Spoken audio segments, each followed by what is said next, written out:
নিঃস্বার্থভাবে যে সত্তা আমাদেরকে ভালোবাসেন সেই সত্তাকে ভালোবাসতে শিখুন। আল্লাহ পাক তৌফিক দান করুন। এখন আল্লাহ পাক আমাদেরকে কিছু কিছু ক্ষেত্রে ভালোবাসতে বলেছেন, যেমন আল্লাহ পাক তার দ্বীনকে ভালোবাসতে বলেছেন, আল্লাহ পাক তার নবীকে ভালোবাসতে বলেছেন, আল্লাহ পাক আমাদের পিতামাতাকে ভালোবাসতে বলেছেন, আল্লাহ পাক আত্মীয়তার সম্পর্ক রক্ষা করতে বলেছেন, আল্লাহ পাক রক্তের সম্পর্ক বজায় রাখতে বলেছেন, আল্লাহ পাক স্ত্রী সন্তানকেও ভালোবাসতে বলেছেন। আল্লাহ পাক কিন্তু তার রাস্তায় জানমাল ব্যয় করে আল্লাহর পথে দাওয়াত এবং জিহাদ করতে বলেছেন।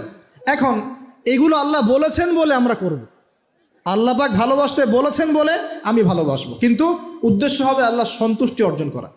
আমি কেন আমার মাকে ভালোবাসি? বিকজ আমার মায়ের পায়ের নিচে আমার জান্নাত। আল্লাহ ভালোবাসতে বলেছেন তাই বাসি। আমি কেন বাবাকে ভালোবাসি? আল্লাহ ভালোবাসতে বলেছেন তাই ভালোবাসি। আমি কেন আমার স্ত্রীকে ভালোবাসবো? কারণ আল্লাহ পাক ভালোবাসতে বলেছেন তাই বাসবো। আমি কেন আমার সন্তানকে ভালোবাসবো? আল্লাহ পাক বলেছেন নেককার সন্তান আমার জন্য ওসিলা হবে, এই জন্যে ভালোবাসবো। আল্লাহ পাক আমাকে বলেছেন নবীকে ভালোবাসতে, আমি নবীকে ভালোবাসবো। আল্লাহ পাক যে বিষয়গুলোকে ভালোবাসতে বলেছেন আমরা অবশ্যই ভালোবাসবো ইনশাআল্লাহ।